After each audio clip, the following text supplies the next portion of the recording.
Assalamualaikum warahmatullahi wabarakatuh. Waalaikumsalam, Kak. Selamat pagi semuanya.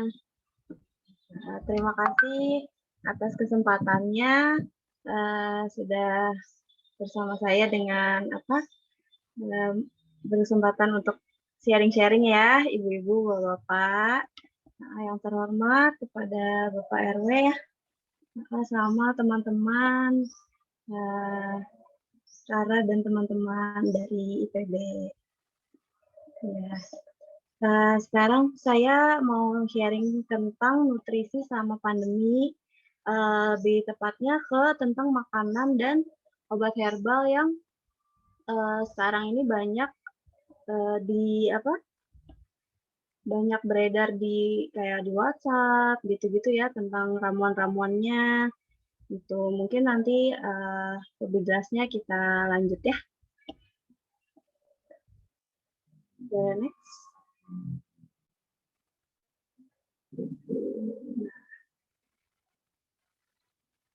Nah, jadi pokok bahasannya di sini ada 3, yaitu tentang pertama, saya tuh akan membahas tentang gizi seimbang.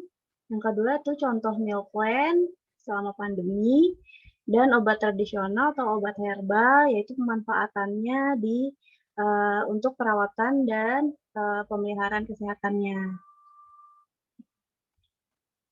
Next. Nah, gizi seimbang tuh apa sih?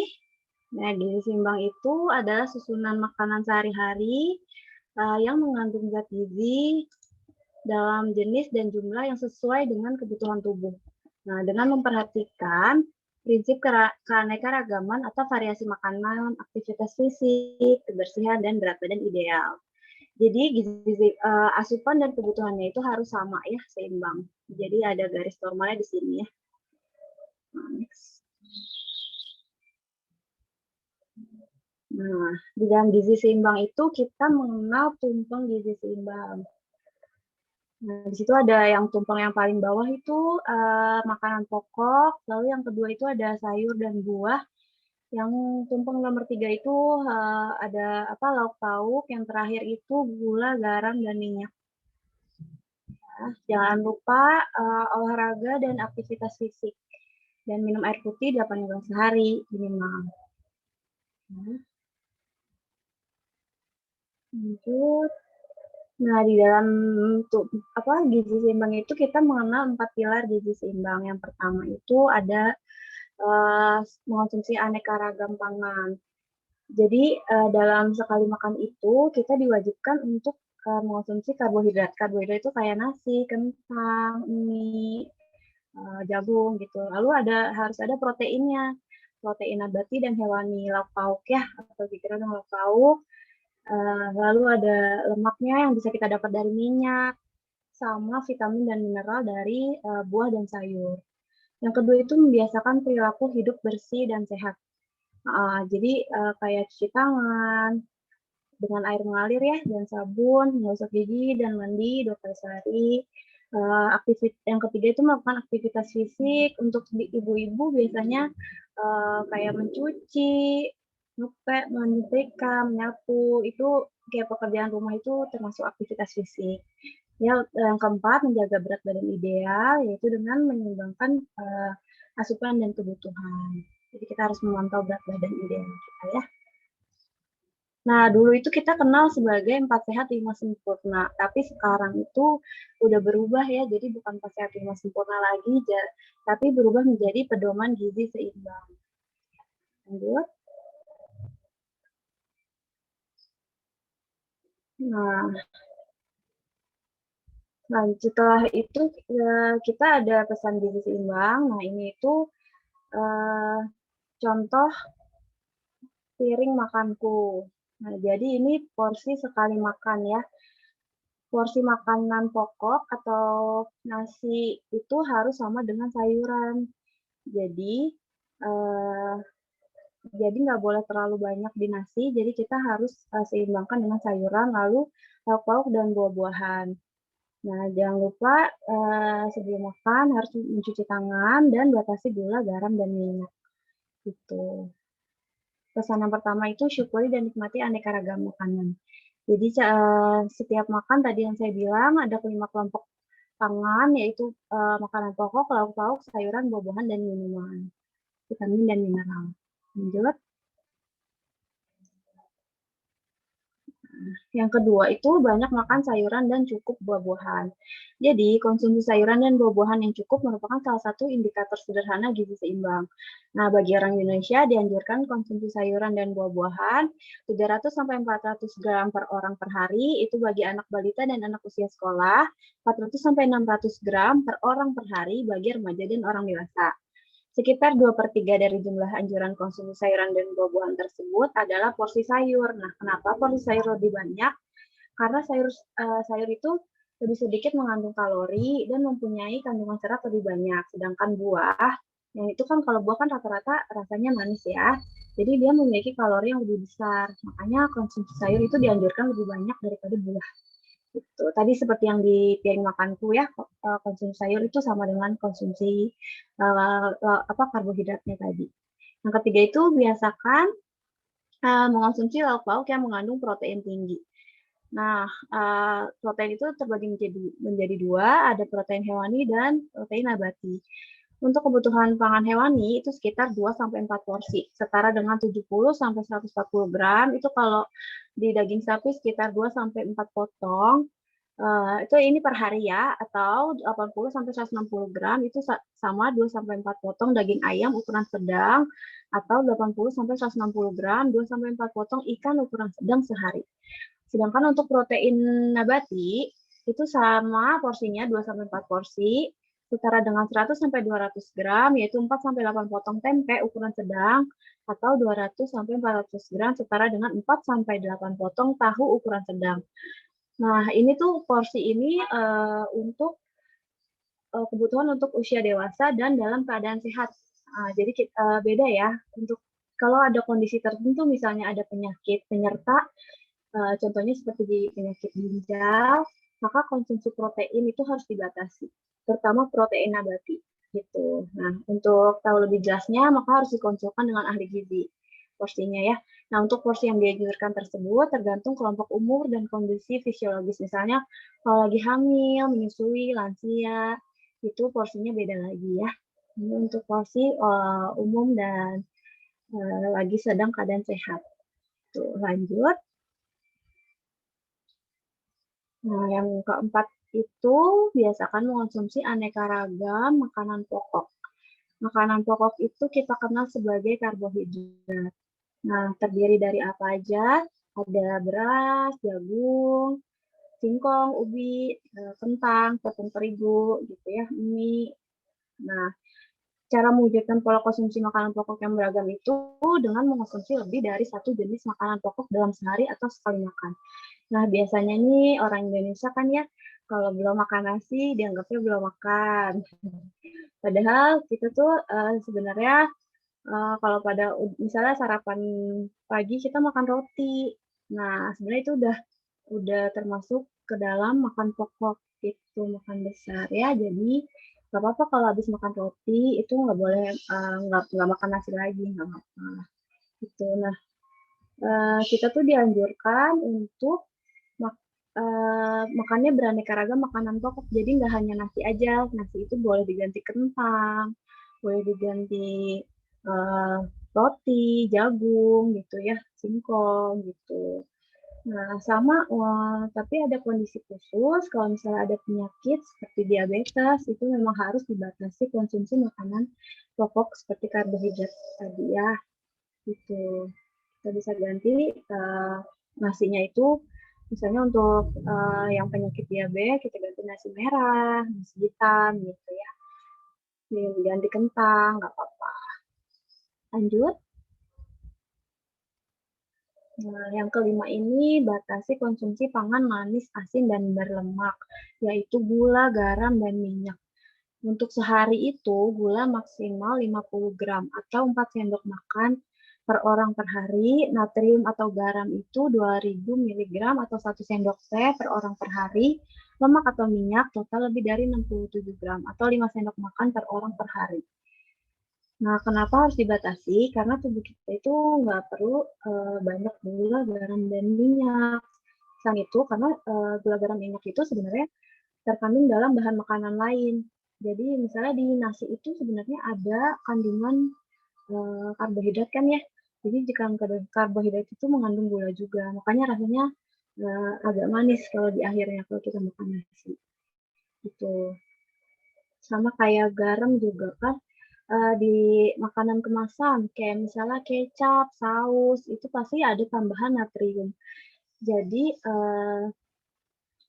kalau misalnya kebanyakan nanti kita bisa timbul penyakit-penyakit degeneratif untuk tiga bahan makanan ini gula, garam, dan minyak. Apalagi minyak juga ya sama gitu. Ini tuh untuk konsumsi yang 4 sendok makan, untuk natrium 1 sendok teh ini dalam konsumsi yang utuh gitu ya, yang belum tercampur ke makanan gitu.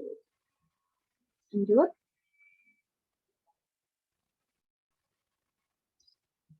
Nah, yang keenam ini ada biasakan sarapan. Sarapan itu kegiatan makan dan minum yang dilakukan antara bangun pagi sampai jam 9 untuk memenuhi sebagian kebutuhan gizi harian. Jadi 15 sampai 30% kebutuhan gizi dalam rangka mewujudkan hidup sehat, aktif, dan produktif.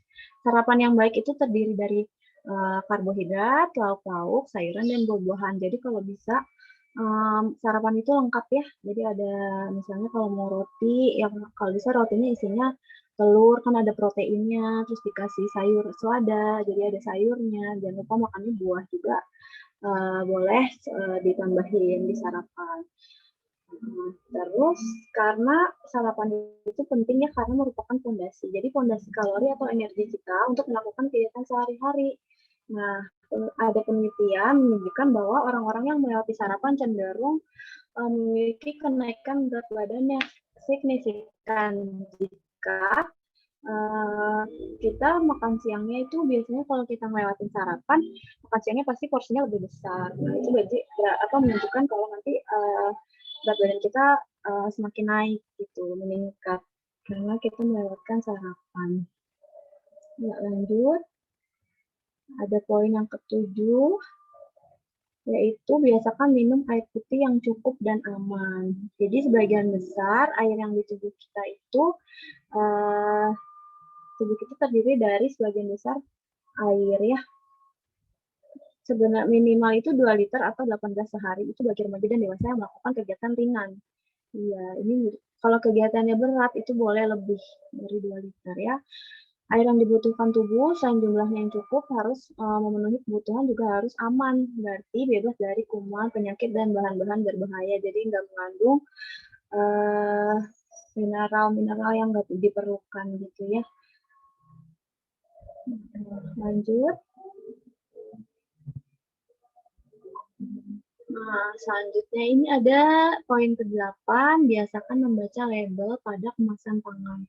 Jadi label itu adalah keterangan tentang isi, jenis, komposisi zat gizi, tanggal kadaluarsa, dan keterangan penting lain yang dicantumkan pada kemasan. Ini ada contoh nutrition fact ya atau kandungan gizi atau label pangan. Nah, jadi yang pertama itu mulai dari yang warna hijau.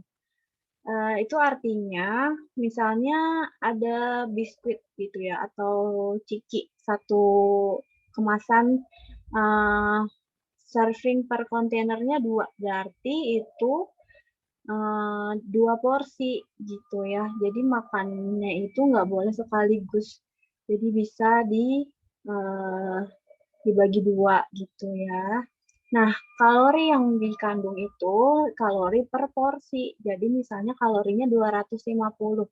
Nah, itu dalam satu porsinya 250, berarti kalau misalnya dia ada satu bungkus 2 porsi dikali 2, jadi 500 kalori gitu. Terus ada ke bawahnya misalnya ada kandungan lemaknya, kolesterol, sodium, karbohidrat, dan lain-lain ya. Terus ada biasanya ada kandungan vitaminnya. Nah, terakhirnya itu biasanya ada kandungan angka kecukupan gizi kita. Biasanya kalau orang Indonesia itu 2000 kalori per hari. Gitu. Lanjut. Cara membaca label pangan gitu ya. Jadi perhatikan lagi kandungan yang ada di dalam setiap bahan makanan. Itu. Nah, yang ke-9 ini ada cuci tangan pakai sabun dengan air bersih dan mengalir. Ini ada 6 langkah ya mencuci tangan. Semoga semuanya udah pada bisa ya. Yang pertama itu ratakan sabun dengan menggosok pada kedua telapak tangan, jadi sabunnya digosok, lalu gosok punggung tangan dan sela-sela jari. Lakukan pada kedua tangan. Yang ketiga, gosok kedua telapak dan sela-sela jari kedua tangan. Jadi yang gini yang luar dulu punggung, habis itu yang dalam. Yang keempat, gosok punggung jari. Jadi kayak posisinya saling mengunci gitu ya tangannya. Yang kelima, gosok ibu jari kiri dengan diputar dalam genggaman tangan kanan. Lakukan juga tangan satunya, jadi yang sebaliknya juga. Nah, yang keenam, usapkan ujung kuku tangan kanan dengan diputar dengan telapak tangan kiri. Sama lakukan dengan sebaliknya, tangan selanjutnya dan dibilas. Gitu. Lanjut. Nah, lalu ada lakukan aktivitas fisik yang cukup dan pertahankan berat badan normal. Aktivitas fisik dikategorikan cukup apabila seseorang melakukan latihan fisik atau olahraga selama 30 menit setiap hari atau minimal 3-5 hari dalam seminggu. Jadi seminggu 3-5 kali ya. Aktivitas fisik sehari-hari itu kayak apa sih? Berjalan kaki, berkebun, menyapu, mencuci, ngepel, naik turun tangga, dan lain-lain. Itu beda sama olahraga. Kalau olahraga itu ada ritmenya, ada kayak hitungannya gitu, misalnya satu set berapa kali gitu ya. Nah, aktivitas fisik itu kalau kita mau melakukan aktivitas fisik itu kita mengurangi dari terpaparnya virus. Jadi kita bisa ada manfaatnya untuk komposisi tubuh. Jadi tubuh kita semakin ideal, berat badannya ya, ya. Terus yang kedua menstabilkan kolesterol, menstabilkan gula darah, menambah massa otot, menstabilkan tekanan darah, lalu memadatkan pertumbuhan tulang, gitu ya. Itu manfaat dari aktivitas fisik. Dan lanjut. Nah, sekarang kita masuk ke materi untuk meningkatkan imun ya. Jadi kita di sini ada judulnya lindungi keluarga dari penularan virus corona. Jangan lupa cuci tangan dengan sabun, rutin berolahraga, makan makanan bergizi. Sini ada bentuknya tuh ada lauk pauk, buah-buahan, makanan pokok, dan sayuran. Seperti yang tadi piring makanku. Lanjut. Hal apa aja sih hal-hal yang bisa meningkatkan daya tahan tubuh? Yang pertama itu makan makanan gizi seimbang. Nah, karena sangat penting. Kenapa? Karena untuk membangun kekebalan tubuh yang kuat agar terlindungi dari infeksi virus serta memberikan perlindungan ekstra bagi tubuh. Dalam isi piring makan sehari-hari sebaiknya terdiri dari makanan pokok, lauk pauk, sayuran, dan buah. Nah, tadi yang seperti saya bilang, ada makanan pokok itu ada sumber karbohidrat, lauk pauknya itu terdiri dari hewani dan nabati. Hewani itu kayak apa sih? Ada daging, ikan, ayam, telur. Kalau nabati itu kayak tahu, tempe, kacang-kacangan. Nah, untuk sayur dan buah itu biasa itu banyak mengandung vitamin dan mineral serta serat gitu ya.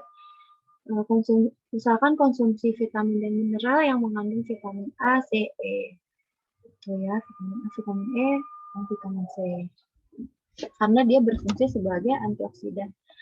Sama jangan lupa minum air putih 8 gelas per hari minimal ya. Lanjut. Kalau ini kedua cuci tangan dengan air mengalir dan sabun.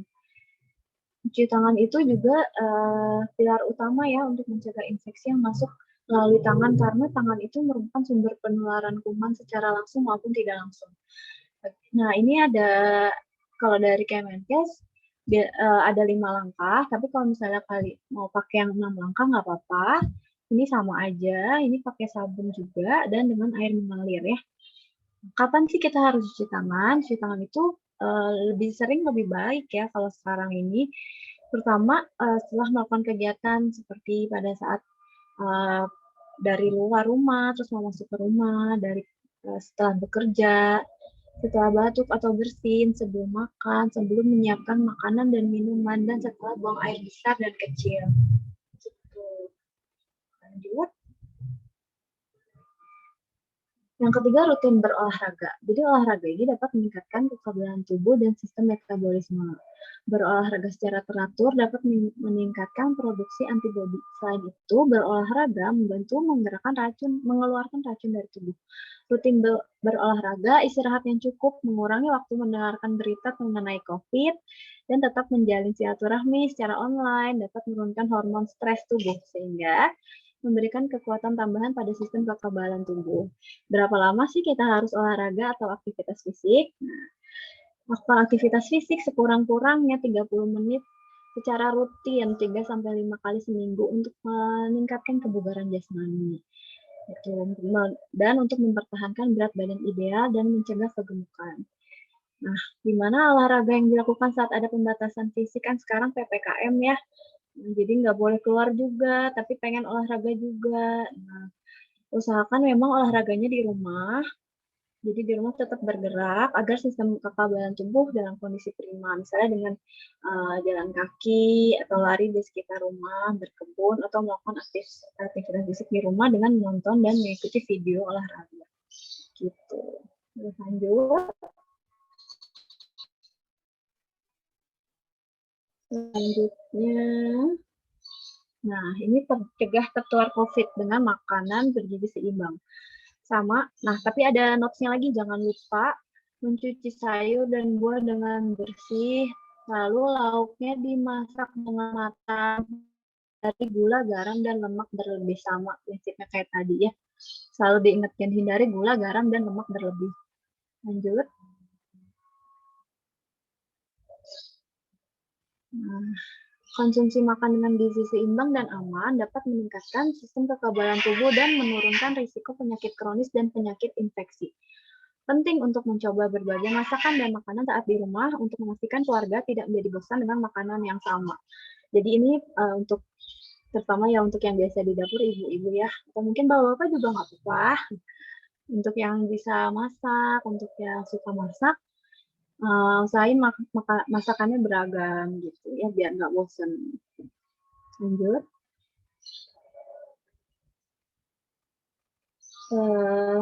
Ya ini ada hal-hal yang harus diperhatikan lagi, menjaga gizi makanku dan jaga gaya hidupku. Itu artinya apa? Yang pertama, konsumsi makanan bergizi seimbang seperti isi piringku. Yang kedua, batasi pemakaian gula, garam, dan lemak. Yang ketiga, konsumsi suplemen multivitamin jika diperlukan. Jika diperlukan ya, jika tidak diperlukan maka tidak perlu konsumsi vitamin dan suplemen. Yang keempat, hindari rokok dan minuman beralkohol. Yang kelima, istirahat teratur dan tidur yang cukup. Yang keenam, rileks dan kendalikan emosi. Biar nggak stres ya. Yang ketujuh, aktivitas fisik. Gitu. Lanjut. Nah, selain yang harus kita perhatikan, selain bahan makanannya itu, kita juga harus memperhatikan cara-cara mengolah bahan makanannya. Jadi sebelum dimakan, jadi kan ada prosesnya ya, ada pencucian, ada pemasakan. Nah, itu sangat penting. Jadi selain jenis-jenisnya, kita juga harus memperhatikan keamanan pangan, yaitu dengan cara yang pertama, cuci bersih tangan dengan sabun, di air mengalir, dan cuci bahan makanan yang akan diolah. Yang kedua, pisahkan penyimpanan, serta bedakan pisau dan talenan untuk bahan makanan mentah dengan bahan makanan matang. Yang ketiga, masak dengan benar dan matang, terutama bahan makanan protein hewani. Jadi untuk telur ya biasanya pada suka makan telur setengah matang. Sebenarnya itu tidak dianjurkan karena di dalam telur itu mengandung salmonella. Jadi kalau misalnya nggak matang, takutnya salmonellanya itu masih ada di dalam telur tersebut. Jadi usahakan masak makanan protein itu matang, secara matang ya. Yang keempat itu simpan makanan matang pada suhu yang tepat dan aman. Misalnya dalam suhu ruang tapi harus tertutup rapat. Kalau misalnya di kulkas juga harus dipisahkan dan harus tertutup rapat wadahnya. Gitu. Jadi agar tidak terkontaminasi dari bakteri yang di dalam kulkas tersebut dari bahan makanan lain.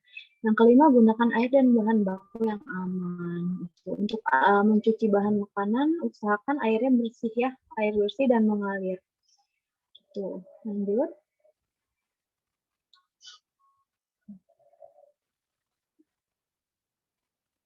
Nah, cukupi asupan sayur dan buah untuk cegah tertular COVID. Yang pertama itu kita harus perbanyak konsumsi buah. Nah, ini buah-buahan yang gampang itu pisang, jeruk, alpukat, nanas, apel, pepaya, manggis, dan lain-lain. Sayuran, sayuran yang kaya serat itu apa aja? Misalnya sayuran berdaun hijau, terong, boleh, toge, daun singkong, labu, dan lain-lain. Jangan lupa antioksidan untuk melawan radikal bebas. Ya. Biasanya terdapat di sayur dan buah, vitamin agar fungsi tubuh terjaga, mineral agar kinerja tubuh dan organ terjaga baik. Nah, tiga ini ya, antioksidan, vitamin, dan mineral. Terkandung semua dalam sayur dan buah. Artinya konsumsi sayur dan buah sehari-hari. Lanjut.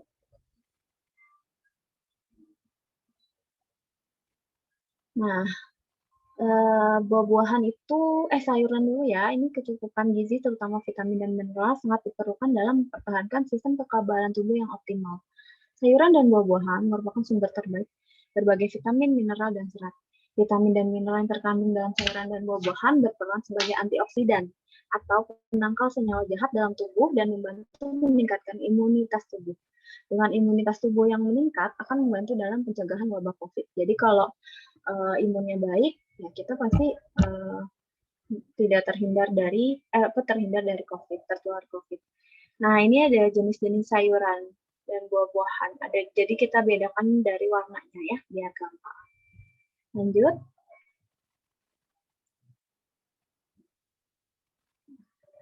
Yang pertama sayuran dulu ya. Sayuran merupakan salah satu makanan penting untuk tubuh manusia. Selain buah-buahan, karbohidrat, dan protein. Sayuran adalah bahan makanan yang berasal dari tumbuh-tumbuhan, bahan makanan nabati yang mengandung banyak manfaat. Jadi kalau tumbuhan itu kita sebutkan nabati. Setiap jenis sayuran juga mempunyai keunggulan zat gizi tertentu. Untuk sayuran yang berwarna mempunyai kandungan vitamin lebih tinggi. Nah, biasanya yang warnanya lebih pekat itu kandungannya lebih tinggi. Macam-macam sayuran dan manfaatnya berdasarkan warna. Ya, yang pertama sayuran yang berwarna hijau adalah sumber karoten yang baik untuk antioksidan. Semakin hijau warna sayur, maka semakin banyak mengandung karoten, vitamin C, asam folat, dan mineral. Selain itu, untuk meningkatkan imunitas tubuh, sayuran hijau juga mempunyai fungsi untuk menghambat pertumbuhan sel kanker, membantu produksi sel darah merah, dan menguatkan sel otak. Contohnya apa aja sayuran hijau, daun singkong, sawi hijau, bayam, buncis, kangkung, kacang panjang, dan lain-lain. Tuh, gampang-gampang kan sayurannya? Pasti ada lah di pasar ya. Lanjut. Selanjutnya sayuran yang berwarna ungu, itu juga mengandung banyak antioksidan dan vitamin. Warna ungu alami berfungsi untuk meningkatkan sistem imun, melindungi kerusakan otak, juga dapat meningkatkan produksi sel darah merah dan sel darah putih. Contohnya, terong ungu, kol ungu, itu ya yang paling sering kita temukan, dan lain-lain. Selanjutnya sayuran berwarna kuning atau orange, juga mengandung berbagai vitamin dan antioksidan. Nah, sayuran jenis ini bermanfaat untuk meningkatkan kesehatan pada indera penglihatan. Biasanya wortel bagus untuk mata ya. Terus ada labu kuning, jagung, dan lain-lain. Sayuran berwarna merah mengandung antioksidan yang berfungsi untuk melindungi pembuluh darah, kesehatan jantung, dan mencegah kanker. Selain itu, sayuran berwarna merah juga mengandung banyak vitamin A dan vitamin E. Contohnya bayam merah dan lobak merah. Gitu. Mungkin lobak merah jarang ya. Mungkin bayam merah masih bisa ditemukan. Sayuran yang berwarna putih itu merupakan sayuran yang tidak berpigmen namun tetap bermanfaat bagi tubuh. Sayuran jenis ini mengandung vitamin E, kalsium, dan zat alisin yang dapat mengontrol kadar kolesterol, tekanan darah, dan dapat menghambat pertumbuhan sel kanker. Apa aja contohnya? Ada toge, bunga kol, dan sawi putih, dan lain-lain yang berwarna putih. Lanjut. Selanjutnya ada buah-buahan. Nah, buah-buahan ini merupakan pangan sumber berbagai vitamin dan antioksidan yang bermanfaat untuk meningkatkan imunitas tubuh. Macam buah-buahan itu juga kita bedakan berdasarkan warnanya.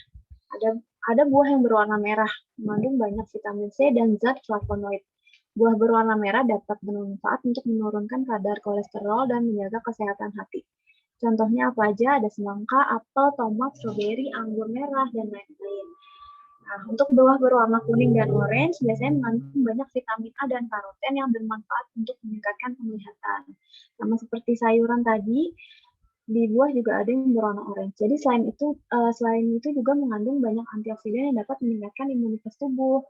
Buah berwarna kuning juga mengandung vitamin B kompleks yang dapat berfungsi untuk kesehatan hati. Contohnya ada pisang, jeruk, pepaya, mangga, dan lain-lain. Yang warna orange atau kuning ya. Buah berwarna hijau, selain untuk meningkatkan imunitas tubuh, juga berfungsi untuk menghambat pertumbuhan sel kanker. Berbagai vitamin juga terdapat dalam buah berwarna hijau. Contohnya ada apel malang, anggur hijau, melon, dan lain-lain. Yang keempat ada buah berwarna ungu dan biru. Apabila semakin gelap warnanya, maka kandungan vitaminnya semakin banyak. Buah ini bermanfaat dalam menjaga kesehatan jantung, pembuluh darah, dan menghambat pertumbuhan sel kanker. Hampir sama manfaatnya seperti sayuran ya, karena warnanya sama. Kandungannya beda. Apa aja contoh buah berwarna ungu? Ada delima, ungu, blueberry, dan lain-lain. Nah, sebenarnya semua buah itu bagus untuk dikonsumsi, tergantung seberapa banyak kita mengonsumsinya. Jadi kita perhatikan jumlahnya ya, karena memang yang kalau berlebihan itu memang nggak bagus juga kan. Nah, kalau misalnya kurang juga nggak bagus, jadi sebaiknya yang sesuai dengan kebutuhan gitu.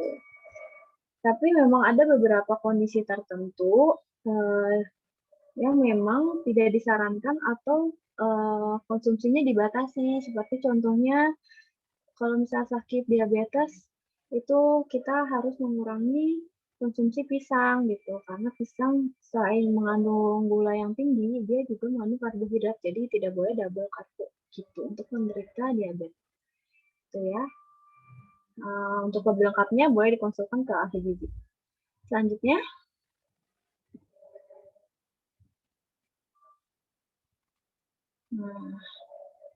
kita akan meningkatkan daya tahan tubuh dan melindungi keluarga kita dari COVID dengan cara cukup tidur atau istirahat, olahraga, dan terpapar cukup sinar matahari, jaga jarak fisik dari orang lain, terapkan pola hidup bersih dan sehat, dan yang paling utama perbanyak buah dan sayur. Ya, jadi ada seperti perisai ya ini ya, perisai untuk menangkal COVID gitu dengan cara-cara ini tadi. Lanjut. Nah, yang pertama itu kita harus cukup tidur atau istirahat. Tidur atau istirahat yang cukup itu biasanya selama 6 sampai 8 jam sehari. Ya, yang kedua itu jadi jangan begadang, kalau bisa tidur antara jam 10 gitu ya. Terus karena biar paginya itu kita bisa fresh lagi gitu ya. Paginya bisa berjemur, lalu melakukan olahraga dan terpapar cukup sinar matahari. Melakukan aktivitas fisik atau olahraga selama 30 menit sehari atau minimal 3-5 hari dalam seminggu. Selain berolahraga, usahakan terpapar sinar matahari gitu ya, dengan membuka jendela rumah atau berjemur setiap pagi selama 15 menit. Nih, ada yang perlu diperhatikan juga saat berjemur, menggunakan baju warna terang, menggunakan topi dan kacamata biar terlindungi juga matanya, menggunakan sunblock, dan kontak langsung dengan kulit kalau bisa gitu ya. Jadi tangan dan kakinya terkena sinar matahari. Gitu. Kenapa sih harus berjemur atau terkena sinar matahari? Karena sinar matahari itu menghasilkan sinar UV atau ultraviolet yang menyentuh permukaan kulit untuk diubah oleh tubuh menjadi vitamin D. Nah, vitamin D itu adalah nutrisi yang bermanfaat untuk pembentukan tulang. Vitamin D juga diperlukan tubuh ya untuk menjaga kesehatan jantung, otot, dan otot.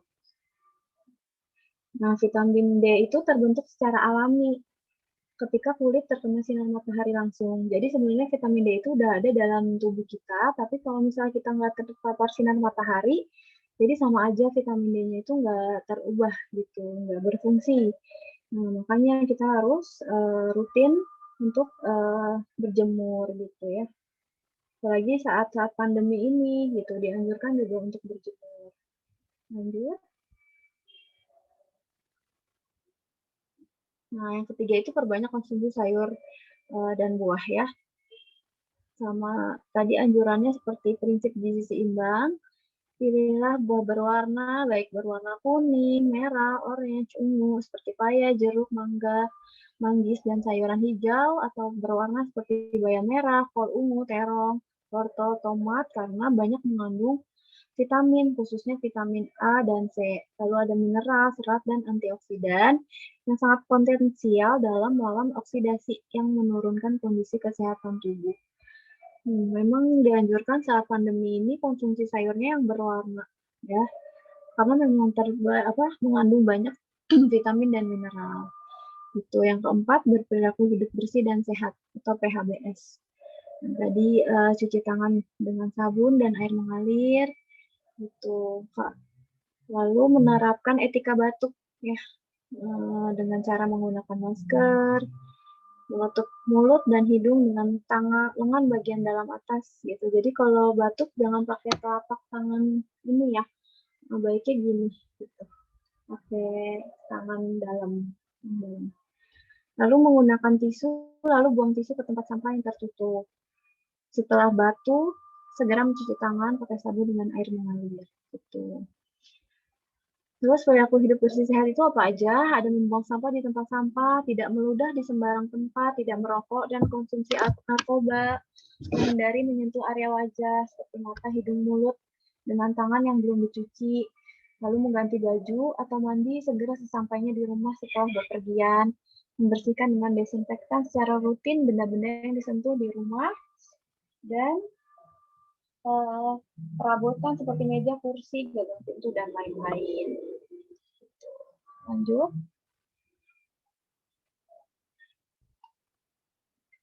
Yang kelima, menjaga jarak fisik dari orang lain. Ini sudah kita terapkan ya. Semoga masih tetap diterapkan untuk bapak-bapak, ibu-ibu semuanya. Diharapkan semua pihak agar dapat berperan serta memutus rantai penularan COVID dengan melakukan pembatasan jarak dengan cara yang benar. Nah, apa aja itu antara lain menjaga jarak fisik dengan orang lain minimal 1 meter dan pada kondisi apapun. Mau lagi makan, mau lagi duduk, mau lagi santai gitu ya. Kalau bisa tetap jaga jarak fisik, selalu menggunakan masker setiap keluar rumah. Dianjurkan sekarang double masker. Jadi yang pertama masker medis, yang kedua masker kain seperti itu ya. Menghindari kerumunan atau keramaian atau kegiatan yang melibatkan berkumpulnya orang dalam jumlah banyak, termasuk kegiatan ibadah dan sosial kemasyarakatan lainnya. Menghindari bepergian ke tempat umum atau tempat wisata, menghindari makan di luar rumah. Tidak pergi keluar kota atau keluar negeri, menunda mudik, tidak menerima tamu atau berkunjung, tidak bersalaman atau berjabat tangan, cium pipi, berpelukan, dan lain-lain. Bekerja, belajar, dan beribadah di rumah. Anak sebaiknya bermain di rumah. Jika sedang sakit, lakukan isolasi mandiri di rumah dan mencari pengobatan segera apabila ada gejala berat atau semakin memburuk. Lanjut.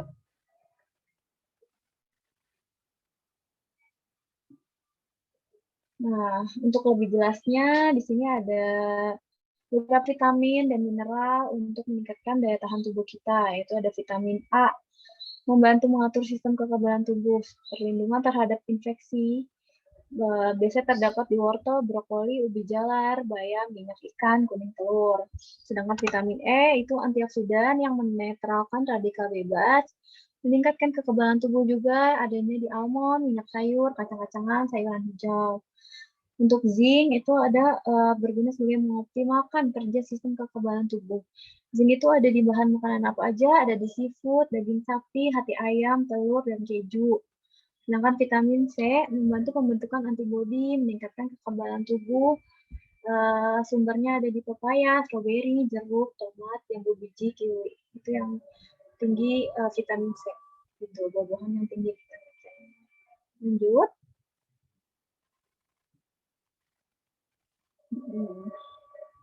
Nah, ini bahasan lebih jelasnya itu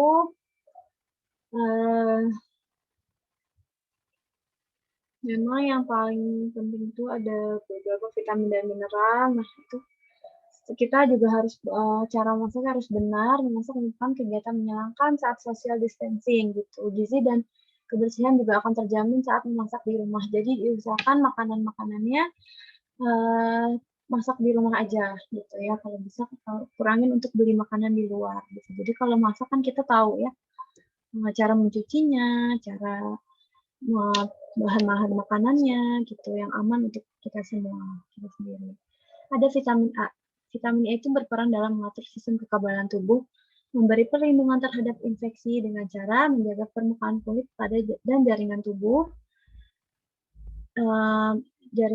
yaitu jaringan mulut, lambung, usus, dan sistem pernafasan agar tetap sehat. Nah, vitamin A itu tadi seperti yang saya sebutkan adanya di wortel, kuning telur, ubi jalar, daun singkong, brokoli, bayam, atau dari bahan makanan yang diberkahi dengan vitamin A seperti susu dan sereal. Biasanya ditambahkan vitamin A. Gitu.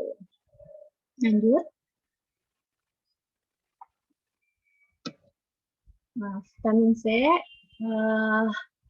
ini memang banyak vitamin dan mineral ya, kita bahas di sini. Sama itu fungsinya hampir sama, yaitu untuk merangsang pembentukan antibodi dan kekebalan tubuh. Jadi kalau kita konsumsi vitamin C, itu dapat melindungi tubuh kita dari infeksi. Gitu. Apa aja makanan yang mengandung vitamin C? Buah-buahan seperti paya, jeruk, stroberi, tomat, jambu biji, dan kiwi. Sedangkan untuk vitamin E itu, dia fungsinya untuk antioksidan dan tugasnya menetralkan radikal bebas di dalam tubuh. Gitu. Adanya di sayuran hijau biasanya ya, minyak sayur, kacang hijau, dan kacang-kacangan lainnya. Nah, untuk zinc atau seng, itu dia fungsinya meningkatkan sistem kekebalan tubuh juga agar bekerja lebih baik dan membantu penyembuhan luka. Gitu. Jadi biasanya kalau luka, zincnya itu bekerja. Gitu.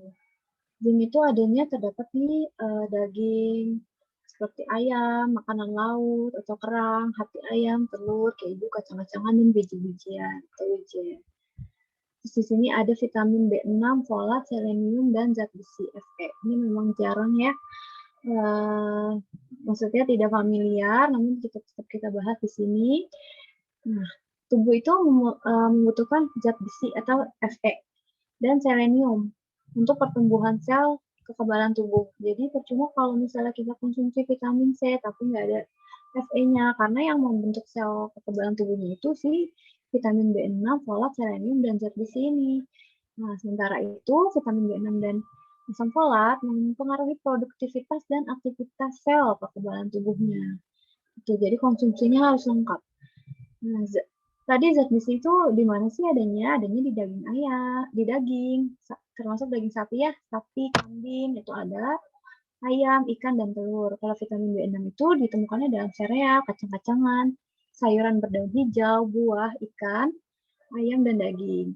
Gitu. Lalu folat itu adanya di mana? Dia paling banyak ada di sayuran berdaun hijau, kacang-kacangan, dan biji-bijian. Nah, untuk ibu hamil ini juga sangat penting ya konsumsi folat Fe gitu ya agar HB-nya stabil gitu, cukup. Nah, sedangkan selenium banyak terdapat pada kacang-kacangan, daging, sereal, dan bawang putih. Jadi nggak perlu bingung untuk mencarinya karena di dalam misalnya dalam satu bahan makanan di daging itu udah mengandung apa aja, udah ada Fe-nya, udah ada zinc-nya gitu ya. Di dalam sereal, di dalam susu itu juga udah ditambahkan biasanya tambahkan vitamin A gitu atau disebut dengan fortifikasi. Jadi nggak perlu bingung, kok banyak banget sih vitaminnya yang kita konsumsi gitu biasanya. Tapi enggak, kita dengan konsumsi misalnya satu bahan makanan daging atau ayam, ikan dan telur, terus pokoknya asal lengkap ada buah-buahan dan vitaminnya kita bisa mendapatkan vitamin dan mineral ini. Gitu. Lanjut.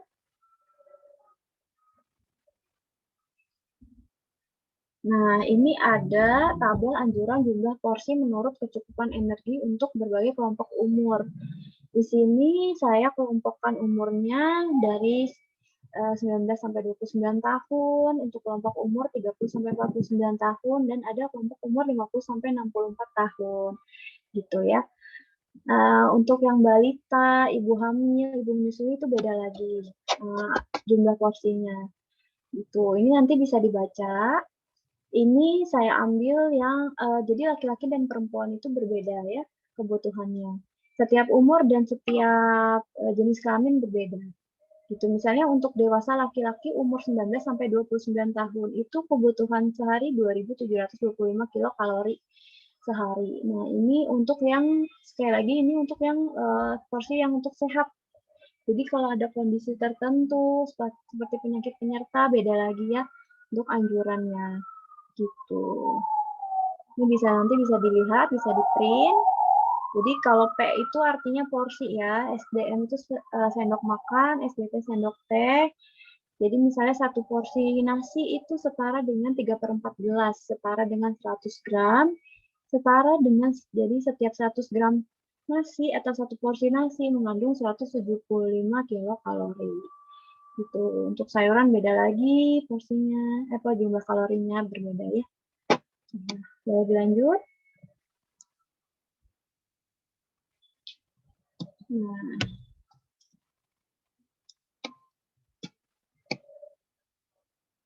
ini ada diet penyakit infeksi.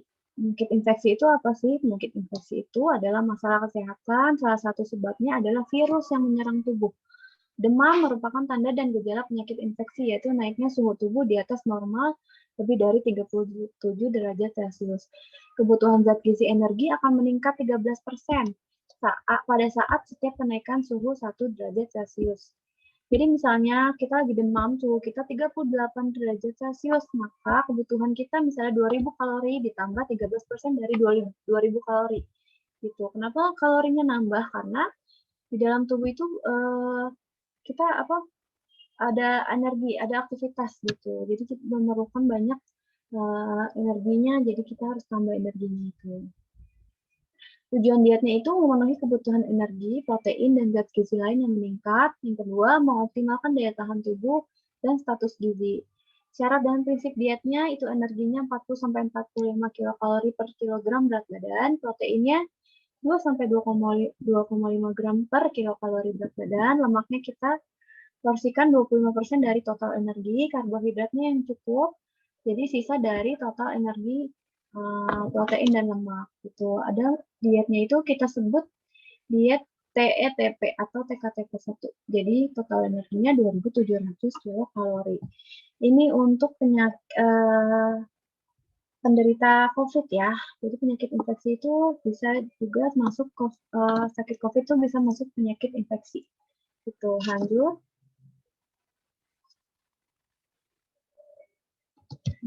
Nah, ini ada contoh menu sehari diet makanan biasa gitu. Jadi pagi itu ada nasinya 1,5 gelas, ada telur dadar 1 butir, ditambah daging semur 1 potong, sayurannya timun dan tomat boleh iris 1 gelas, dan susu 1 gelas. Nah, jam 10 itu kita taruh ada snacknya bubur kacang hijau 1 mangkuk gitu. Nah, lanjut ke makan siang. Makan siang biasanya jam 12 sampai jam 1, ya nasinya sama 1,5 gelas, ikan bumbu acar 1 potong, ayam goreng 1 potong, tempe bacem 2 potong, sayur asam 1 gelas, pepaya 2 potong. Nah, jam 15 ada snack lagi, boleh snacknya susu 1 gelas, malam ada nasi 1,5 gelas, daging empal 1 potong, telur balado 1 butir, sup sayuran 1 gelas, dan buah-buahan pisang misalnya 2 buah. Jam 9 itu ada snack lagi, ada telur rebus atau telur ceplok 1 butir dan susu 1 gelas. Ini memang prinsipnya tinggi protein ya tadi. TETP itu tinggi energi, tinggi protein. Karena energinya 2.700 itu memang besar gitu. Ini untuk yang kondisi sedang sakit. Porsi bentuk makanannya biasa, jadi nasi. Itu cara ininya ya. Tapi ini nggak harus ini menunya. Telur dadar misalnya boleh diganti mau telur semur boleh, daging semur 1 potong diganti untuk ayam 1 potong boleh gitu. Ini hanya contoh menu. Kalau untuk ibu-ibu bapak mau masakan lain boleh, tapi untuk porsinya kalau bisa sama gitu. Jadi ada proteinnya kan di sini ada telur dan daging ya, jadi tetap ada telur gitu, atau dagingnya boleh diganti ikan boleh gitu. Lanjut.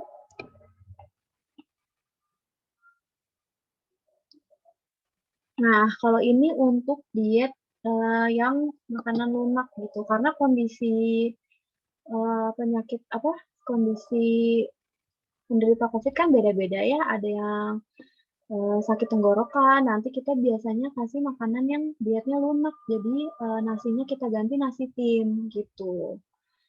Jadi biar mempermudah masuk makanannya. Untuk apa, siangnya kita boleh pakai mashed potato, malamnya nasi tim lagi. Untuk makan selingannya misalnya puding gitu, bubur kacang hijau masih boleh, susu jam 9 malam gitu ya, buah-buahannya tetap kasih. Lanjut.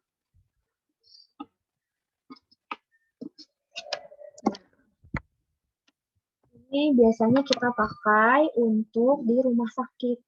Jadi pasien-pasien COVID yang di ICU nggak bisa makan, kita kasih makanan saring dengan prinsip dietnya sama, diet TETP, tinggi energi, tinggi protein. Gimana caranya kita bikinnya? Yaitu biasanya kita kasih bubur sumsum 1 mangkok ditambah telur rebus 1 butir plus susu. Lalu yang siangnya gitu kita kasih bubur tepung beras 1 piring. Jadi makanannya makanan pokoknya lebih lunak lagi ya. Tadi kan dari nasi, terus nasi tim untuk diet lunak. Untuk diet saring kita lebih kasih ke bubur. Jadi lebih banyak bubur dan pemilihan lauk-lauknya itu kita nggak kasih santan biasanya. Gitu. Paling kasih santan tapi sedikit. Gitu, biar nggak merangsang. Gitu. Bumbunya. Lanjut. Nah, kita masuk ke jenis obat herbal. Sebelumnya obat herbal itu dibagi menjadi 3 gitu ya. Jadi ada obat tradisional, yaitu apa aja, ada jamu, obat tradisional impor, dan obat tradisional lisensi. Yang kedua ada obat herbal terstandar. Yang ketiga itu fitofarmaka. Nanti kita bahas satu-satu. Lanjut.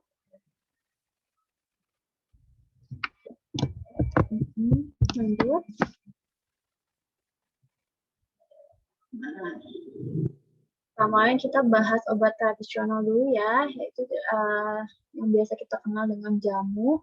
Obat tradisional itu apa sih? Adalah bahan atau ramuan bahan yang berupa bahan tumbuhan, bahan hewan, bahan mineral, atau campuran dari bahan tersebut secara turun-temurun telah digunakan untuk pengobatan. Nah, jamu adalah salah satu bentuk obat tradisional. Jamu itu harus memenuhi kriteria aman sesuai dengan persyaratan yang ditetapkan.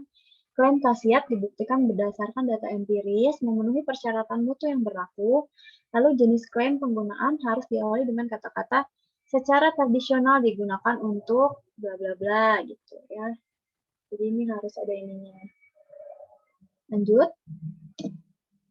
Contohnya apa aja sih jamu bermerek itu? Ada kuku bima, penggalini, tolak angin, antangin, guling upi, dan lain-lain seperti yang kita tahu ya yang ada di pasaran. Nah, pada jamu itu, lanjut, nggak boleh ada klaim khasiat. Jadi yang pakai istilah medis, misalnya kayak jamu untuk hipertensi, jamu untuk diabetes, gitu, jamu untuk TBC itu nggak boleh. Jadi bolehnya pakai kata-kata yang secara tradisional digunakan untuk misalnya mengatasi pegal-pegal, masuk angin, dan lain-lain gitu ya. Nggak boleh pakai kata hipertensi, diabetes, dan lain-lain gitu. Lanjut.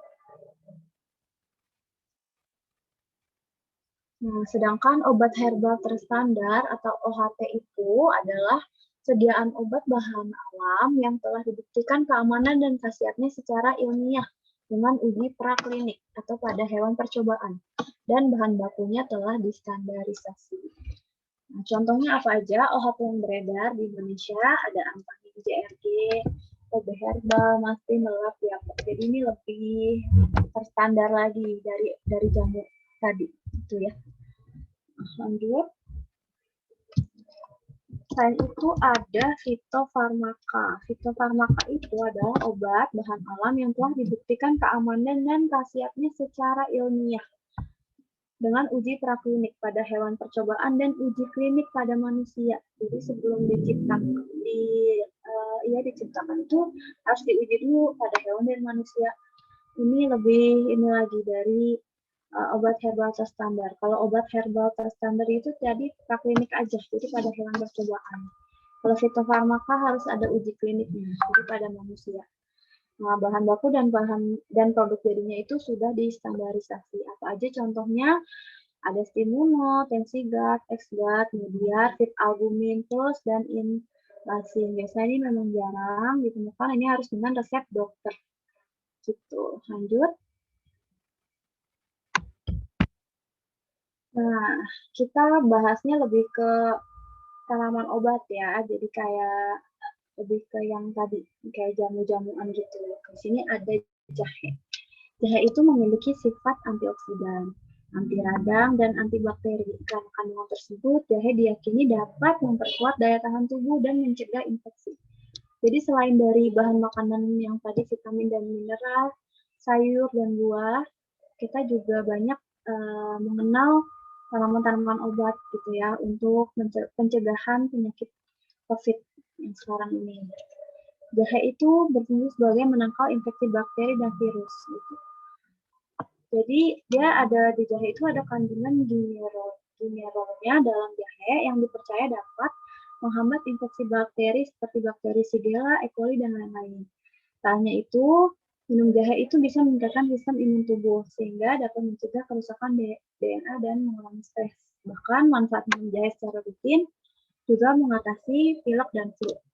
Gitu. Karena dia memperkuat sistem imun. Jadi jahe lebih banyak mengandung vitamin C dan magnesium. Kandungan ini membantu tubuh untuk memperkuat sistem imun. Selain kedua zat tersebut, sama ada jadi kandungan gingerol, Gauss, dan gingerol itu dapat berfungsi sebagai antioksidan bagi tubuh.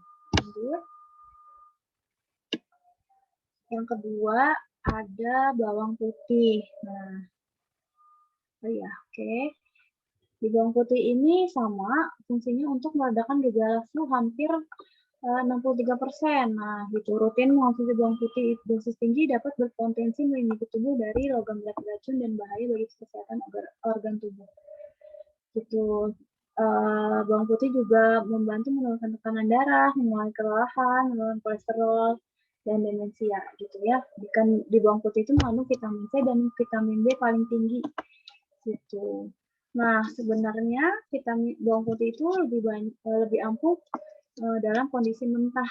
Ya, jadi vitamin C dan vitamin B-nya masih tinggi, tapi kalau misalnya mau dikonsumsi secara matang juga nggak apa-apa, masih ada khasiatnya. Gitu. Cuma nggak berkurang. Lanjut. Sini ada kunyit ya. Kunyit itu atau kita kenal nama ilmiahnya ada turmeric gitu ya. Biasanya ini adalah bumbu dapur. Ibu pasti udah pada kenal ya. Di makanan Indonesia banyak mengandung kunyit. Kandungan apa aja yang ada di dalam kunyit? Dari dalam 100 gram kunyit itu ada proteinnya, ada kalsium, magnesium, fosfor, kalium, vitamin C, zat besi. Selain nutrisi di atas, kunyit juga mengandung senyawa antioksidan, antiinflamasi, antimikroba yang bermanfaat bagi kesehatan tubuh. Ya, lanjut. Itu. Jadi dia antiinflamasi. Ada kayu manis.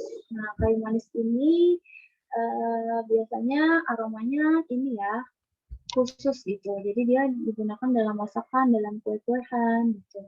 Dia ada kandungan magnesium, zat besi, dan potasium yang berfungsi untuk meningkatkan daya tahan tubuh. Gitu. Selain itu, manfaatnya apalagi sih mengendalikan kadar gula, menurunkan risiko penyakit jantung, melawan bakteri dan jamur, melindungi tubuh dari radikal bebas, mencegah risiko kanker. Nah, tapi karena kayu manis ini terbilang beragam, meski perlu adanya penelitian lebih lanjut terkait khasiatnya, sehingga konsumsinya harus sesuai gitu ya, sesuai dengan kebutuhan gitu, untuk menghindari efek samping juga. Gitu. Jadi kalau misalnya kita nggak perlu-perlu banget, jadi ini hanya untuk sebagai tambahan di minuman gitu. Lanjut. Ada kencur. Kencur itu di dalamnya ada mengandung protein, serat, mineral. Mineralnya kalium, fosfor, magnesium, zat besi, kalium. Selenium dan zinc. Vitaminnya apa aja? Vitamin C, B, vitamin K, dan folat. Manfaatnya kencur itu mencegah kanker, menurunkan tekanan darah, membasmi penyakit, bakteri penyebab penyakit, meredakan nyeri dan peradangan, mengurangi stres. Gitu ya. Biasanya kencur ini dikonsumsi dalam bentuk jamu atau suplemen. Gitu. Tapi sama ya, konsumsinya nggak boleh berlebihan. Gitu. Obat-obat herbal ini nggak boleh berlebihan konsumsinya. Lanjut. Itu biasanya ada di jamu. Jamu beras kencur gitu ya. Nah, terus ada ini pada apa mungkin kita sering lihat tapi kita nggak tahu namanya. Namanya daun pegagan atau bahasa Indonesia Centella asiatica. Nah, ini biasanya gunanya untuk kesehatan kulit. Daun pegagan ini juga digunakan untuk mengobati berbagai penyakit. Apa aja nutrisinya? Ada vitamin B, vitamin C, protein, dan mineral. Nah, selain untuk kulit, ini juga untuk antioksidan seperti flavonoid, tanin, dan polifenol. Gitu. Jadi melancarkan peredaran darah, menjaga fungsi otak, meredakan nyeri sendi, mengatasi sulit tidur. Nah, namun hingga saat ini belum ada cukup riset yang dapat memastikan efektivitas dan keamanan penggunaan daun pegagan pada ibu hamil dan ibu menyusui. Oleh karena itu, ibu hamil dan ibu menyusui sebaiknya berkonsultasi dulu dengan dokter sebelum menggunakan daun pegagan, baik dalam bentuk obat oles maupun suplemen yang diminum. Nah, sebaiknya juga tidak digunakan oleh penderita penyakit tertentu seperti gangguan fungsi hati dan hepatitis, karena bisa memperparah kondisi tersebut. Jadi sebaiknya untuk orang yang sehat aja. Gitu, untuk menambah daya tahan tubuh. Lanjut. Nah, ini ada contoh ramuan yang pasti udah pada dapat. Yang dari biasanya di-share di grup WhatsApp gitu. Ini saya ambil dari Kemenkes, jadi ada ramuan 1, ini bisa diikuti bahan-bahannya, cara pembuatannya, cara pemakaiannya, ramuan yang diminum. Sekali lagi ini bukan untuk mengobati sakit COVID, tapi ini lebih ke mencegah, gitu ya, pencegahan. Lanjut. Nah, ada ramuan 2, ada bahannya, ada kunyit, lengkuas, jeruk nipis, gula merah, air.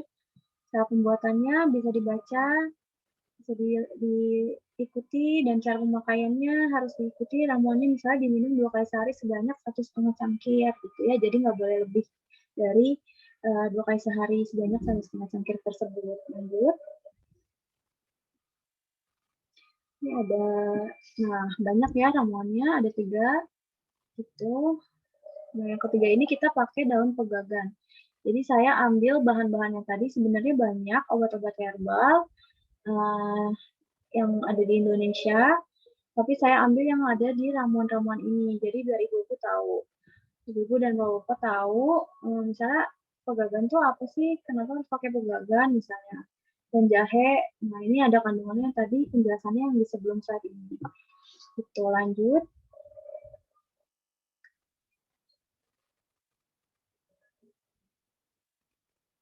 Tuh, sebenarnya ada banyak, ramuan ada 5, ramuan 6, ada 6 ya ramuannya. Cara pemakaiannya ada untuk dewasa, ada untuk anak-anak. Kalau misalnya nggak ada untuk dewasa dan anak-anak, nggak apa-apa, berarti sama ramuannya misalnya diminum 2 kali sehari sebanyak secukupnya. Sebanyak 1 cangkir misalnya gitu. Lanjut. Lanjut.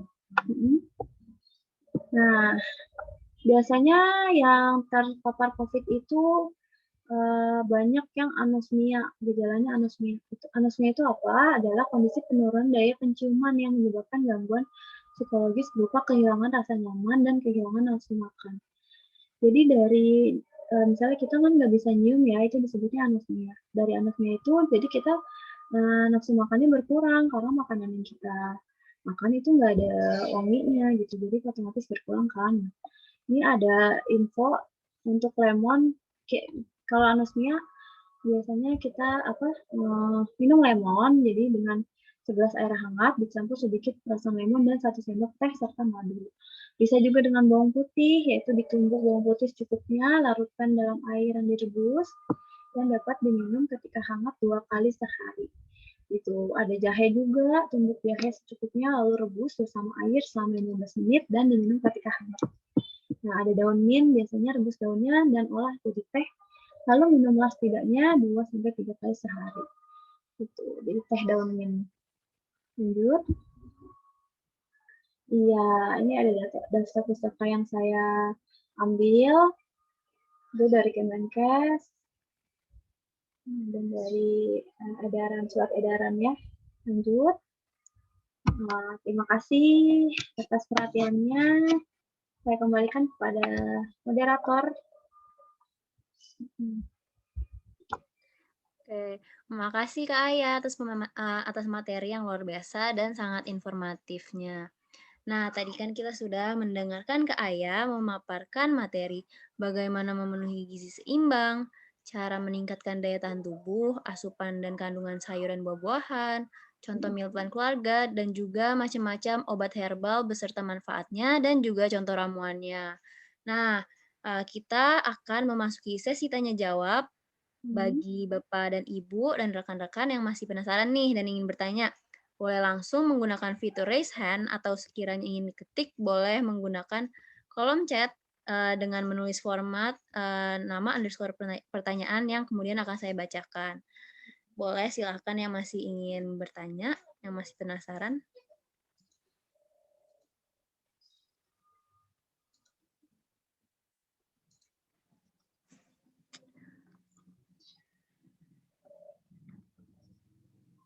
Oke, kalau belum ada yang bertanya nih, aku mau bertanya nih Kak. Gimana sih kalau kita ingin diet di masa pandemi ini? Kan ada ya diet yang namanya OCD yang dibatasi jam makannya tuh. Nah, kira-kira kalau untuk dari Kak Aya sendiri, menyarankan untuk dilakukan masa pandemi ini nggak sih? Atau gimana? Terus Kak Aya sendiri lebih menyarankan membatasi jumlah makanan atau membatasi jam makan? Terima kasih, Kak. Iya, aku langsung jawab ya. Jadi kalau diet itu ada pengertian yang salah nih. Sebenarnya diet itu biasanya untuk orang-orang yang menurunkan berat badan. Nah, padahal enggak, diet itu untuk pemilihan bahan makanan. Jadi untuk pola hidup sehat itu bisa termasuk diet gitu ya. Nggak apa-apa diet di saat pandemi, asal kita tahu jenis-jenis bahan makanannya yang harus kita konsumsi. Jadi misalnya mau ngurangin porsinya nggak apa-apa, asal kandungan vitamin dan mineralnya udah cukup di situ gitu. Jadi kalau misalnya lagi memang diperlukan untuk diet dalam kondisi tertentu, nggak apa-apa gitu. Kalau misalnya mau nggak diet juga tapi harus lengkap ya konsumsi makanannya, ada karbohidrat, protein, lemak, vitamin dan mineral yang paling penting itu nggak apa-apa banget, lebih bagus lagi gitu.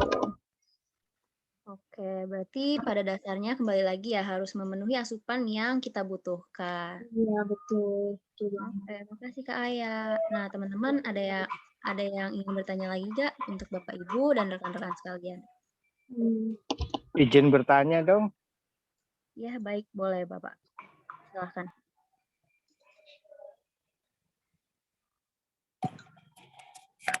Ya, oke. Assalamualaikum buat semuanya yang ada di grup ini.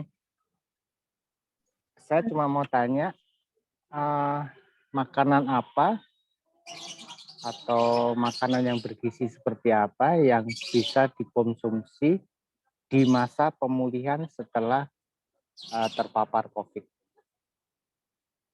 Terima kasih. Terima kasih pertanyaannya. Tadi Bapak, ya, siapa kembali.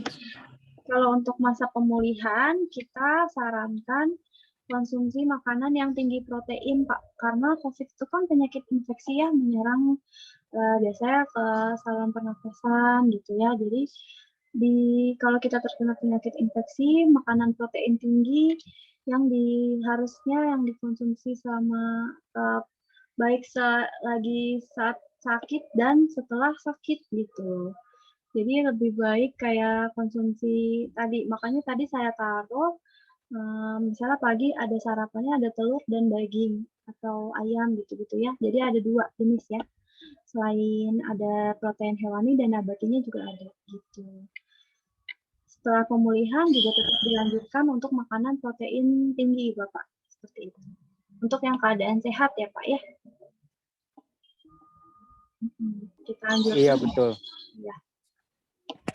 Enggak, tapi kan kita kalau mohon maaf kalau konteksnya protein tinggi atau apa mungkin buat kita yang orang awam itu kan suka bingung ya. Yang dikatakan protein tinggi itu yang seperti apa?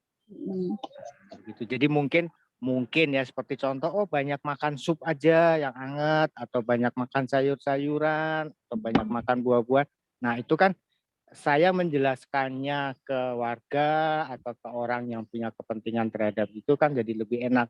Kalau kita ya jujur aja saya ditanya protein tinggi itu apa Pak? Ya saya mungkin ya saya sebagai orang awam yang tidak berkecimpung dalam bidang ini kan juga bingung kan. Protein tinggi itu apa ya? Ya setahu saya juga telur, ayam, nah begitu. Tapi mungkin ada sayur-sayuran misalkan ya yang secara umum aja lah yang orang tahu lah. Ibaratkan gini aja lah kita anggap sebagai menu warteg aja lah apa sih? Kayak gitu. Oke, terima kasih. Iya, iya. Iya, tadi protein tinggi itu kayak lauk pauk, Pak. Jadi ada protein hewani dan nabati. Hewani itu kayak telur, ikan, daging ayam, daging sapi, gitu ya. Kalau nabatinya apa aja, tahu, tempe, kacang-kacangan, gitu. Tapi sebenarnya kalau dengan prinsip gizi seimbang itu harus nggak cuma protein tinggi, jadi tetap harus diimbangi dengan sayur dan buah, Pak. Gitu. Boleh ditambahin sup gitu ya. Sup yang anget-anget kan biasanya kalau lagi sakit flu itu kan pengennya anget-anget ya biar hidungnya nggak mampet, lagi pilek pengen anget-anget boleh. Jadi dalam sekali makan itu tetap ada supnya itu ada sayurnya, terus ditambahin tadi harus ada lauknya. Jadi kayak ikan, ayam, atau telur pilih salah satu ya Pak ya. Gitu. Selingannya boleh susu gitu Pak. Nanti boleh disarankan. Jadi termasuk makanan biaya tinggi juga ya. Iya. Ya paling yang gampang di ini aja sih Pak. Kalau sayur-sayuran kan ya mudah-mudahan ke ini ya Pak ya, ke cover gitu ya. Biasanya pada Mbak Rika mau tanya nih. Halo? Iya, halo. Ya, mau nanya nih. Iya, Pak. Tentang asam urat nih.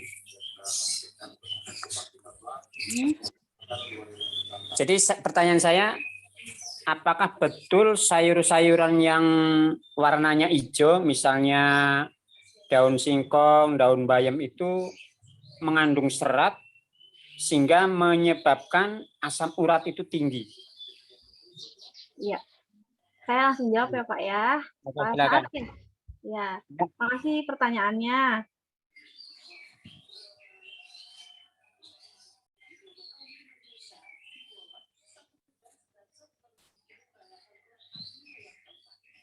Tidak ada suara? Halo, Kak Ayanya sepertinya lagi nge-lag deh Pak, sebentar ya. Oh, sudah ada suara. Iya, sebentar Kak Ayanya nge-lag, soalnya videonya nge-freeze. Ntar kami coba chat lagi Kak Ayanya. Ya, pertanyaan lanjutan. Apakah daging katanya juga bisa menyebabkan asam uratnya tinggi? Terima kasih. Oke, terima kasih Pak Sangat. Sebentar, kita lagi coba menghubungkan lagi dengan Kak Aya. Ya udah bisa nih. Maaf. Iya, oke Kak Aya. Jadi tadi ada tambahan lagi satu pertanyaan dari Pak Sangat. Yang pertama tadi mengenai sayur-sayuran hijau dan asam urat, dan juga tentang daging. Apakah konsumsi daging berlebih juga mengakibatkan asam urat yang tinggi? Iya. Jadi sayuran hijau itu memang mengandung tinggi serat, tapi yang tinggi serat, tapi serat itu bukan penyebab asam urat. Jadi asam urat penderita penyakit asam urat itu bukan nggak boleh makan serat, tapi ada kandungan purin yang terdapat di beberapa sayuran, contohnya di daun singkong, di kangkung, di melinjo, emping. Nah, itu lebih tinggi kandungan purinnya, makanya penderita asam urat itu dikurangi konsumsi tersebut. Tapi dari sayuran hijau lain boleh, kayak di labu siam, kayak di timun, itu masih boleh. Gitu. Jadi nggak semua sayuran hijau itu mengandung purin, ya Pak ya. Jadi tetap boleh konsumsi sayuran hijau, tapi yang tadi untuk penderita asam urat memang harus dikurangi jumlahnya, gitu. Kalau untuk daging yang mengandung purin itu lebih banyak di seafood, jadi kayak kerang, udang gitu, itu mengandung banyak purin. Jadi memang harus dibatasi juga bagi penderita asam urat gitu. Dan dagingnya bisa diganti Pak dengan daging ayam, dengan ikan, nggak apa-apa gitu ya Pak. Jadi kangkung termasuk itu masuk bagian sayur yang mengandung serat Purin. tinggi ya. Purin ya, purin. Iya, purin ya Pak ya. Dia memang seratnya tinggi, purinnya juga Kesukaan tinggi. saya itu padahal kangkung itu. Iya, daun singkong, daun paya, ya Pak ya. Sama kacang-kacangan juga. Jadi memang asam urat itu kita batasin kacang-kacangan kayak kacang merah gitu. Terus Kacang tanah? kacang tanah termasuk gitu. Untuk asam urat ya. Memang dibatasi. Sayurannya boleh Pak dari sayuran lain kayak dari wortel, dari labu gitu, masih bisa dari yang lain. Jadi seratnya tetap tercukupi ya Pak ya. Jangan jangan karena asam urat nih, jadi kayak saya nggak boleh makan sayuran dong gitu, karena serat. Tapi bukan karena seratnya ya Pak ya, karena kandungan purinnya gitu.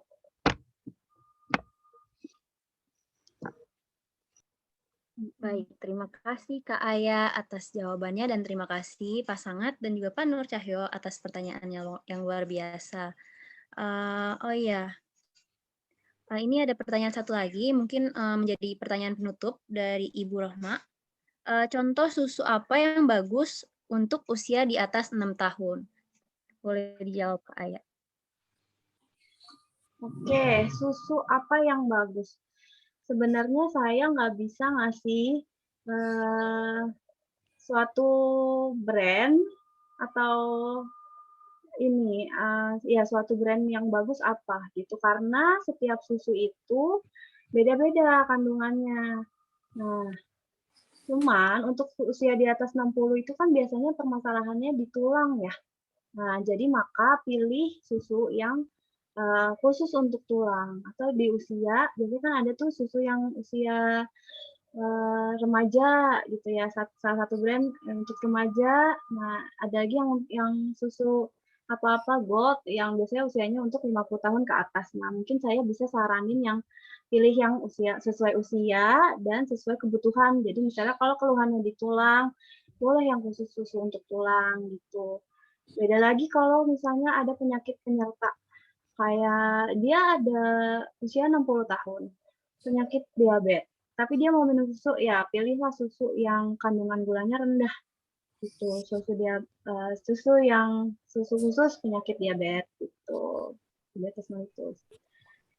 Disesuaikan dengan kondisi setiap masing-masing orang gitu ya Bu ya. Baik, terima kasih Kak Aya pertanyaannya dan juga Bu Rohma atas pertanyaannya. Saya ingin menarik kesimpulan dari pertanyaan dan jawaban yang sudah kita yang sudah Kak Aya jawab. Jadi untuk diet itu diperbolehkan di saat pandemi ini, namun pada dasarnya harus tetap memenuhi asupan gizi yang seimbang.